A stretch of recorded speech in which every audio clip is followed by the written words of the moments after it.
Assalamualaikum warahmatullahi wabarakatuh guys. Selamat pagi, selamat datang di tempat favorit saya.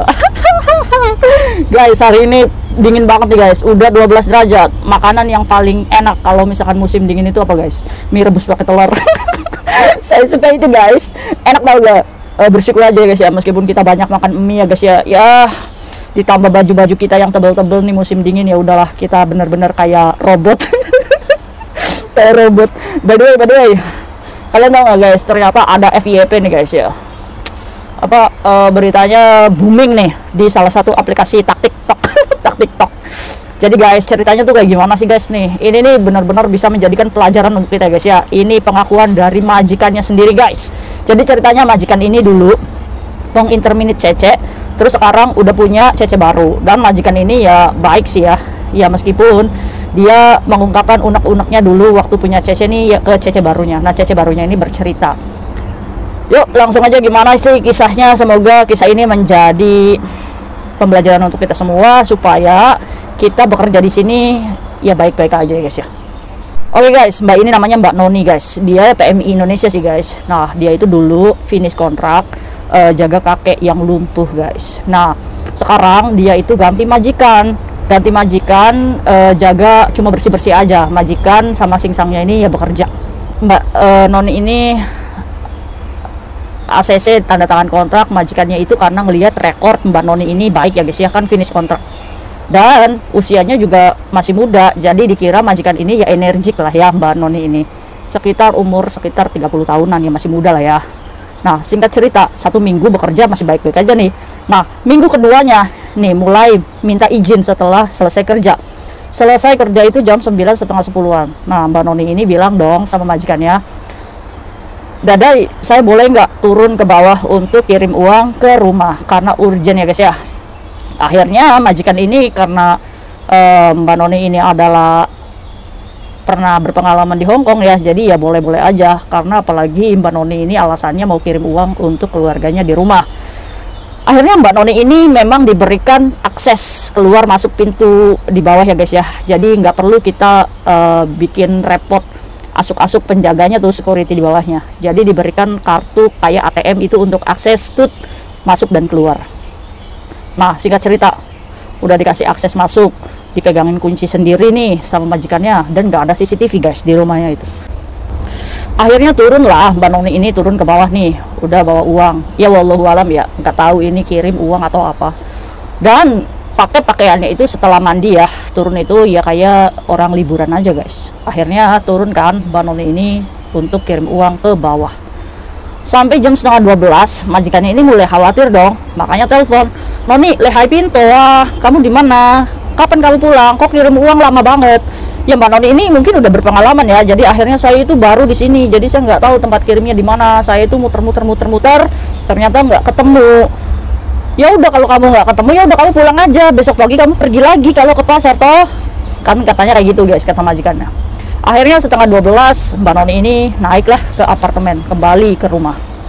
Itu masih nggak curiga majikannya guys. Nah, setelah itu 1 bulan sudah menerima gajinya. Nah, majikannya ini ada yang mengetok pintu kan, tok.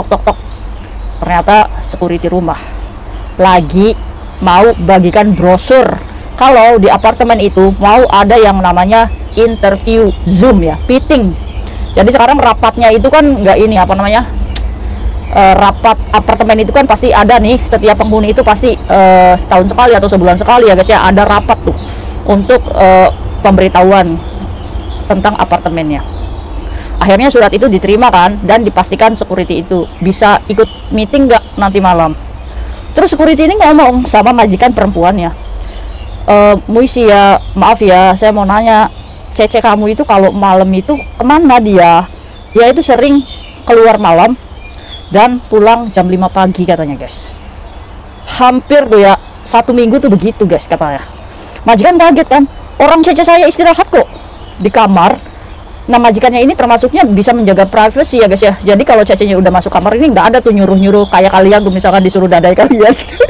Ada nggak di sini yang tengah malam diketok-ketok sama bos untuk bantuin lagi, padahal kita udah istirahat? Kayaknya banyak ya guys ya.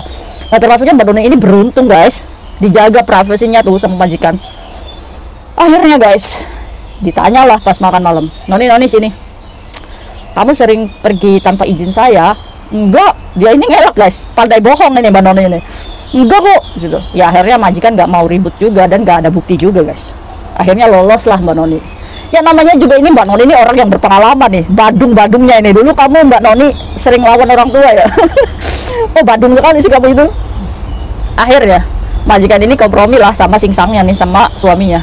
Gimana kalau misalkan kita diam-diam pasang CCTV. Akhirnya singsangnya itu pas Mbak Noni libur, merakit tuh CCTV tuh, manggil lah orang untuk pasang di depan pintu banget guys. Jadi kecil banget tuh kameranya, ditaruh di depan pintu karena Mbak Noni ini nggak ngaku terus ya guys ya. Akhirnya lagi apes nih Mbak Noni nih, udah jaga kakek lumpuh mah mungkin bisa memanipulasi ya, kakeknya kan bisa ditinggal, toh lumpuh ini kan nggak ada yang jaga. Akhirnya kepergok lah, ketahuan lah guys. Jadi posisinya Mbak Noni ini setelah selesai kerja, dia mandi kan di kamar, dandan seperti orang mau libur. Pas jam 11 malam Mbak Noni ini diam-diam membuka pintu rumahnya dan ambil sepatu sandalnya di depan, dia pergi melewati security bawah setiap hari guys. Majikannya ini udah muak banget ya guys ya, kok dibohongi gitu. Perasaan saya tuh jadi majikan tuh udah baik nih sama Mbak Noni. Akhirnya ditunjukilah CCTV itu ke Mbak Noni. Ya nggak bisa ngelak ya guys ya. Akhirnya kamu ngapain aja keluar, kalau kamu ada apa-apa di jalan itu tanggung jawab saya memiliki resiko besar, kata majikannya ke Mbak Noni kayak gitu guys. Akhirnya saya nggak bisa punya cece yang kayak gitu, tidak bisa menjaga kepercayaan seorang majikan, sampai dibilang saya itu kurang apa sama kamu. Nggak tahu diri Mbak Noni, malu-maluin. Akhirnya guys dikembalikanlah ke agensi guys, majikannya nggak mau mengambil resiko terlalu besar ya, apalagi dengan pakaian yang ganti seperti libur, keluar jam 11 malam dan pulang setiap mau menjelang subuh. Apa yang ada di pikiran kalian? Sepertinya Mbak Noni apakah memiliki pekerjaan sampingan kayak wak-wak wik-wik? Wak-wak wik-wik. Kira-kira Mbak Noni ngapain sih guys malam-malam tuh, kok kayak babi ngepet ya guys ya. Keluarnya malam-malam gitu, mau cari uang tambahan apa Mbak Noni? Aduh janganlah Mbak Noni, kasihan ya. Gimana kalau Hamidun gitu, aduh. Kalau sebenarnya kalau malam-malam pergi keluar dengan dandanan yang kayak orang libur itu biasanya sampingannya apa sih guys? Kalian bisa tahu sendiri ya. Tolonglah janganlah. Ini nih gempar nih kasusnya nih. Aduh. Oke guys, kita bahas yuk kasus ini. Kalian gimana kalau melihat kasusnya Mbak Noni ini? Ya yang pertama sih Mbak Noni ini orang yang tidak bertanggung jawab. Sudah dikasih hati minta jantung, minta ampela dan minta udah enak-enak ya jadi pekerja legal, dapat gaji, masih aja kerja sampingan. Menurut saya bukan ini ya, lebih ke hobi kali ya. Ada nggak sih hobi orang-orang yang misalkan dia itu nggak butuh uang tapi dia tuh hobi kayak minum-minuman, kayak ke pub atau kayak berkencan dengan orang? Ada nggak sih yang hobi tuh bukan karena butuh uang ya, saya kira ya. Ini mungkin oversex apa ya? Oversex, kok kita bicara seks guys? Aduh nggak boleh ya. Jangan mentang-mentang ini musim dingin nih jadi kalian ini berniat-niat untuk mencari kehangatan. Kalian mencari kehangatan nyeduh susu aja di rumah guys, atau bikin kopi. Janganlah dicontoh ya kayak Mbak Noni ini. Cukup Mbak Noni aja nih yang mencoreng nama baik PMI Indonesia. Diam-diam keluar rumah majikan, buka pintu, udah kayak maling gitu. Ya meskipun kita nggak maling di rumah majikan ya, tapi kita ini maling waktu. Sama aja kita ini memakan gaji buta. Nggak boleh ya guys ya, cukup Mbak Noni aja nih yang kayak gini. Untuk kedepannya stay di rumah majikan itu wajib. Selama kalian tinggal di rumah majikan, majikan ini bertanggung jawab full terhadap hidupmu, kesehatanmu, keselamatanmu, penyakitmu, semuanya majikan. Jadi majikan kalau menginterminate Mbak Noni ya sudah sewajarnya, karena Mbak Noni ini sudah melalaikan yang namanya kepercayaan majikan. Diam-diam dikasih akses pintu keluar masuk, malah dimanfaatkan untuk kesenangannya. Itu kan sama aja Mbak Noni ini nggak tahu diri ya sebagai PMI. Oke lah, semoga Mbak Noni diberikan kesadaran. Semoga Mbak Noni juga masih bisa mencari majikan kalau misalkan masih mau bekerja. Semoga Mbak Noni juga tidak menjadi anak overstay dan illegal worker ya di luar sana. Untuk itu kita harus lebih hati-hati, apalagi kalau kita punya majikan baik, jangan pernah hianati kepercayaannya. Oke, kalau kasusnya Mbak Noni ini bisa nggak dilaporkan polisi? Bisa, jawabannya bisa. Atas apa? Atas kelalaian pekerja di rumah majikan itu biasanya ya, penjaranya itu memang nggak lama sih, sekitar 3 mingguan lah guys.